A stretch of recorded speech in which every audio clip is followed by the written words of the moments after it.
Ayan, so welcome back po dito sa Doy TV Sports sa De Enrica YouTube channel. Well, mabilisan po At ang ating po pag-uusapan ay ito pong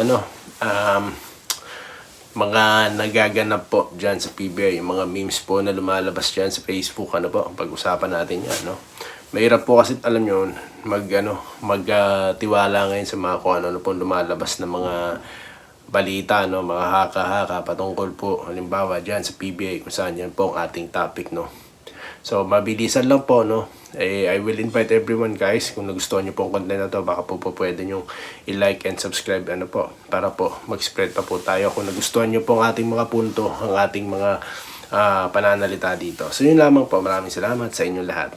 At yun po. Well, isa po sa mga nakita natin dyan, na dyan, pakalat-kalat sa newsfeed natin sa Facebook, Ayan pong ang PBA daw po is open na daw, Open na daw na humarap or tumanggap or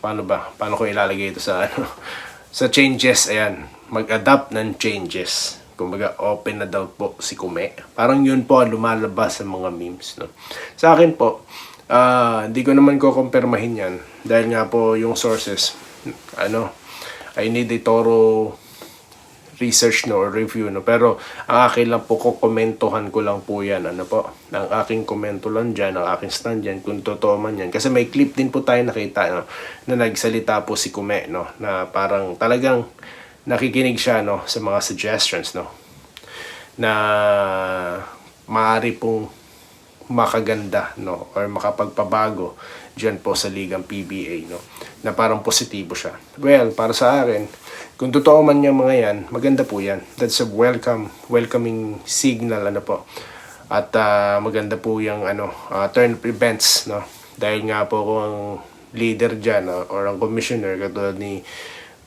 Marshall, Kume, open po siya sa mga suggestions, Katulad nga po yung lumilitaw ng mga height limits, Maganda po yan kung mangyayari yan, at di lamang po, Maganda nga po kung mapanood niya yung ating content, Meron po tayong 5 suggestions. Di naman po masasamang suggestions yun, Kumbaga, para sa akin, within the powers of the commissioner and its board of directors, well, I think they can do something, na may sa katuparan nito para na rin po sa kagaganda ng liga. Lalo naman po nakikita natin nagiging available ang ibang mga players natin international, What if mapapunta natin sila dito, 'di ba?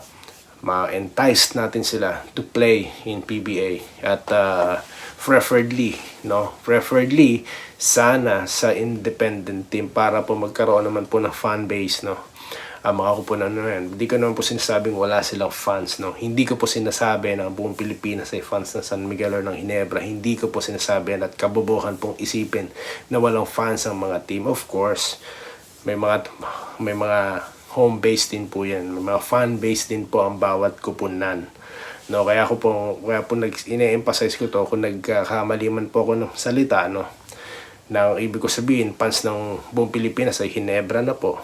Hindi po ganon ang ibig ko sabihin, Hindi po ganon, So, yun lamang po. Magkaroon sila ng fan base, di ba? Halimbawa, sabihin na natin si Super Abando, napunta sa isang kapo ng konti lang po ang fans, ganyan. Maganda po, makakahatak siya, yung mga fans niya, pwede ma-convert as a fan of that team. Maganda pong investment din yun para sa kupunan na yun. Kung ang kupunan na yun ay gustong manalo, Kung ang kupunan na yun, may plano, na magpalakas, di ba? Or mag-compete. Dahil po competition ang ating pinapanood po sa bawat laro. Hindi po kung ano man ang inyong interest dyan sa bawat liga sinasalihan nyo. Particular dyan po sa PBA. Yung competition po ang gusto namin. Dahil yan po ang maganda na yung pinapanood namin dyan. Okay? So yun po, height limits. Isa lang po yun, sa mga lumilitaw dyan. Tapos ito pang araw pong isa pa po, na umuugong na itong araw pong si Ray Parks, gusto raw di umano. Ayan, chismis ka na naman, Kaya nga po, no, pinapaunahan ko na po sa inyo, ito po yung mga nagsisirculate online. Hindi ko po sinasabing totoo ang mga ito. Kinagko-komento lang po tayo kung sakali man. Kasi po, nanggagaling itong mga to. Possibly, sa mga kagustuhan din po ng mga tao.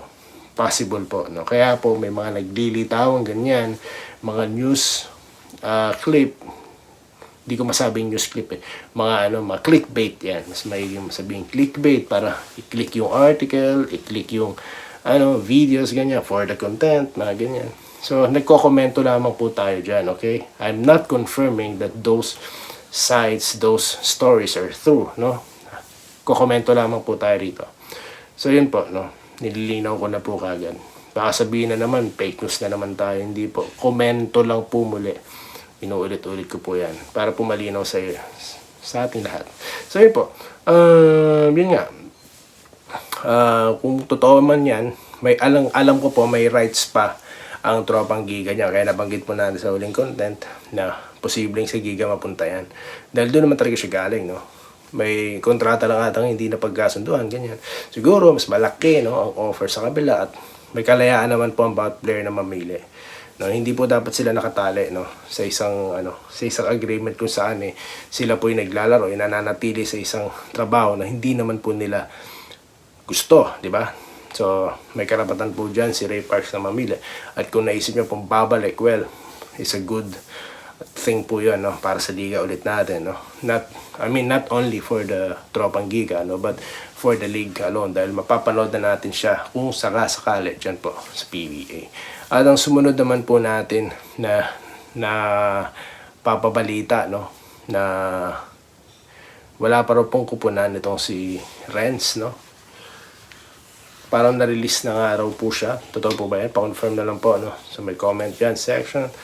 Kung sakali po sana kaya siya mapaglaro sa PBA. No.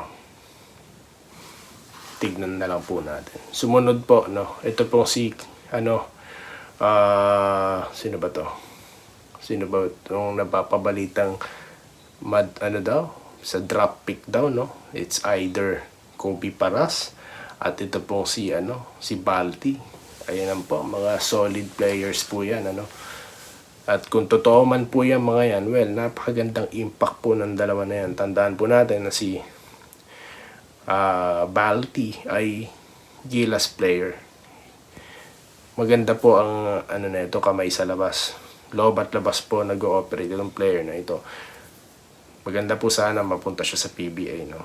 Kung sakali man po gusto niya. Pero syempre, kung kontento siya sa MPBL, di ba? Maganda rin naman po ang liga ng MPBL ngayon, di ba? Dami nag-enjoy, dami nanonood. Nasa choice po nila yan. Pero maganda po sana contribution yan sa PBA, no? Again, no? Preferably, hindi po sa mga well-known na malalakas na koponan. Tapos pa po, yun nga, kung si Kobe Paras po, no, anak ng The Tower of Power, makarating ng PBA at alam naman po natin how explosive player Kobe is. He is such a big game changer, no.